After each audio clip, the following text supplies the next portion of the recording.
The sun drifted behind thick clouds as a strange dry heat rolled across the Pride Lands. Leaves rustled though there was no wind. The air felt heavy and settling, unnatural.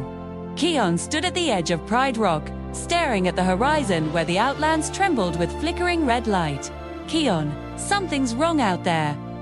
Fuli sprinted up behind him, her paws tapping lightly against the stone. Fuli, mean besides the sky looking like it swallowed fire. Besht lumbered closer, worry etched across his wide face. Besht, everything feels hot, but there's no sun. Ono landed beside them, blinking rapidly as he observed the horizon. Oh no, the temperature shift is unnatural, and that glowed faintly coming from the Outlands. Before anyone could answer, a faint hissing whisper threaded through the wind. Voice Kion. Kion stiffened. The whisper wasn't carried by wind. It echoed inside him, curling like smoke around his thoughts. Kion, did you hear that? The others exchanged glances. Fully, no. Hear what? The whisper faded as quickly as it came, leaving Kion's fur bristling. Kion, never mind. Let's head out. Something's happening, and we need to know what. The Lion Guard raced down from Pride Rock, kicking dust behind them as they headed toward the border.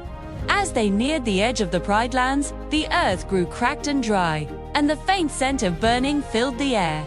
Then came the roar, hollow, thunderous roar, one that no lion alive could have made. It rolled across the plains, turning the guards blood cold. Bunga, okay you did. Anyone else hear that one? Fully, yeah, and I wish I didn't. Kion swallowed hard. There was no mistaking that voice. He'd heard it once before. A dark memory, a dangerous one. Kion Scar. The name alone made the air feel hotter. Ono fluttered nervously. Ono, bit Scar is well gone, right? Bunga tried to joke, but his voice cracked. Bunga. Yeah, you know, super dead. Can't get more dead than Scar. But Kian didn't answer. He stepped toward the hollowed canyon that separated the Pride Lands from the Outlands. Red light glowed deep below like embers pulsing in the earth, and then, from the shadows, a lioness stepped out, Sira's loyal follower. The fierce outsider lioness, Nuka's sister Vitani. Her tone held no hostility. For once, she seemed almost conflicted. Fully hissed under her breath. Fully, this can't be good. Kion Vitani, what's happening? What's causing all this? Vitani looked back toward the Outlands where flames flickered unnaturally. Vitani's back. Or something of him is. The fire started itself. The ground split. And the whispers, everyone hears them now. Kion, my lions are terrified. Ono blinked in shock. Oh no, soul. The phenomena isn't localized. The effect is spread across the Outlands. Vitani approached Kian slowly. Vitani, you're the only one who can stop this. Your roar, it's the only thing Scar fears. A cold shiver ran through Kion's spine. Kion, you don't understand. The roar is acting strange, harder to control. Stronger, but darker. Vitani's eyes narrowed. Then, you'd better learn fast. Because if you don't, Scar's shadow won't just stay in the Outlands. It will come for the Pride Lands next. Suddenly, flames burst from the canyon below, huge, swirling pillars of fire spiraling upward like grasping claws. The guard jumped back, stunned. Besht, Twent Kibako, that's not normal fire. Scar's voice rose from inside the flames. Scar echoing, hollow, Kion. The Pride Lands belong to me. Kion's breath caught in his throat. The sound wrapped around him like a burning chain. His vision darkened at the edges. Scar, you cannot run from destiny. Little lion, Kion stumbled back, clutching his head. Fully darted to his side.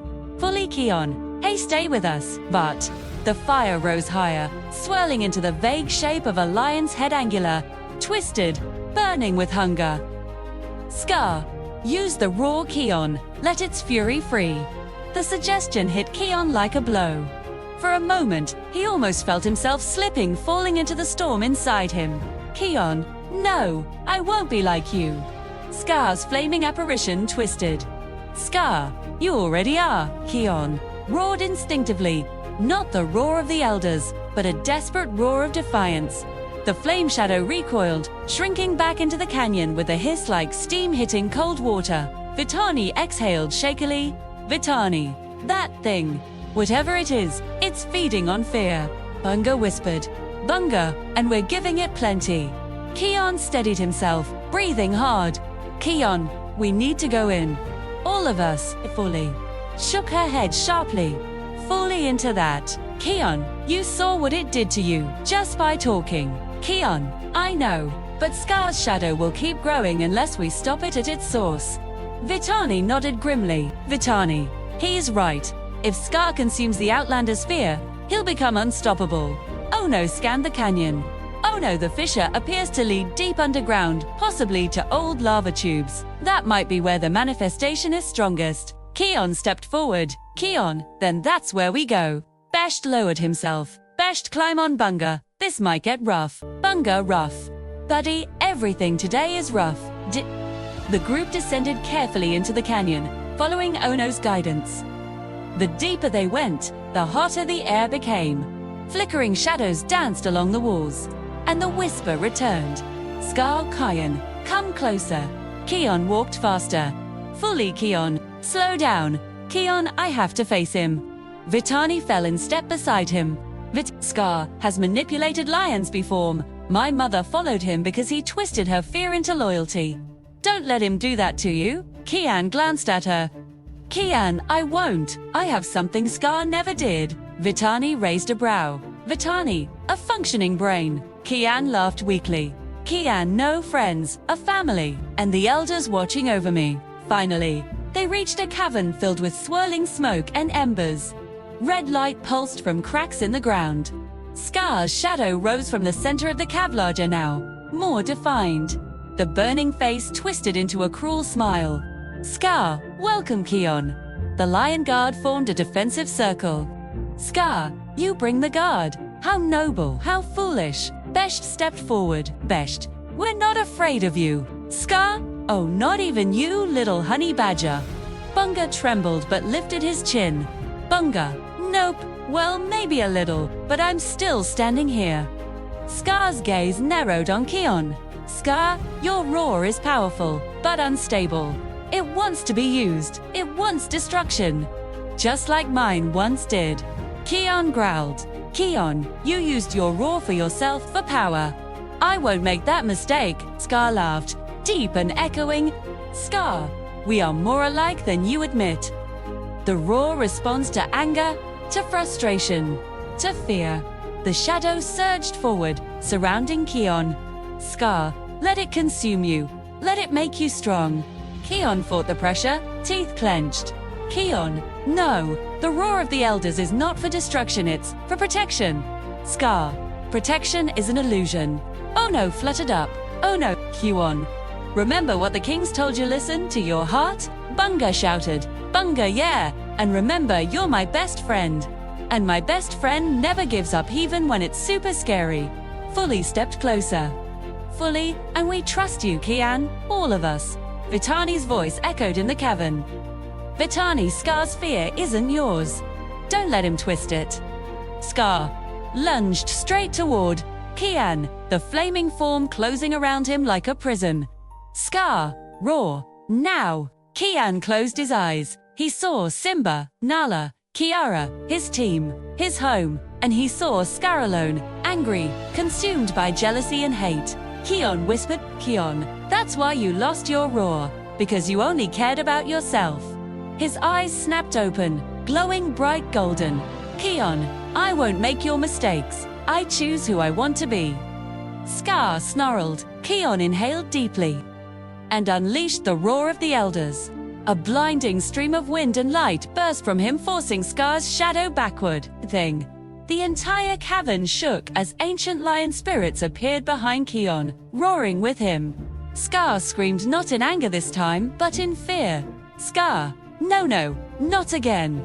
The roar pushed the shadow apart, shredding the flames, breaking the hold it had on the Outlands. The fire died instantly. The ground cooled, and Scar's voice faded. Scar, this is not over. Then silence. The cavern dimmed. The heat dissipated. Kion collapsed to the ground, breathing heavily. Fully reached him first. Fully, Kion, hey, are you okay? Kion nodded weakly. Kion, yeah, I'm okay. I think the roar is finally listening to me. Vitani looked around the now-core cavern. Vitani, you did it. You stopped him. Oh no, fluttered down. Oh no, correction, we stopped him. Bunga hugged Kion tightly. Bunga, buddy. You scared me more than a crocodile in my shadow. Kion laughed, shaky but relieved. Kion, thanks Bunga. Vitani stepped forward, serious. Vitani, whatever that was, we all felt it. Scar's influence is gone. For now, but Kion, he'll try again. Kion looked at his team, his family. Kion then will be ready, together.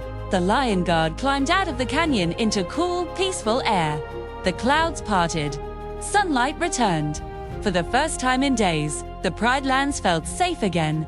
But Kion knew this was only the beginning. The roar was powerful, too powerful. And now Scar knew how to reach him. Kian looked toward the horizon. Kian, no more shadows. From now on, I'll control the roar, not the other way around. Thing.